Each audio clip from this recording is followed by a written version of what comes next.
God bless you, young person who is listening to this message from the Sound of the Future Ministry.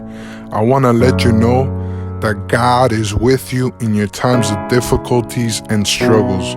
Isaiah 41 verse 10 says, "Do not fear, for I am with you. Do not anxiously look about you, for I am your God. I will strengthen you, surely I will help you. Surely I will uphold you with my righteous right hand." Perhaps you had established plans for 2020, and perhaps now your plans have taken a different route.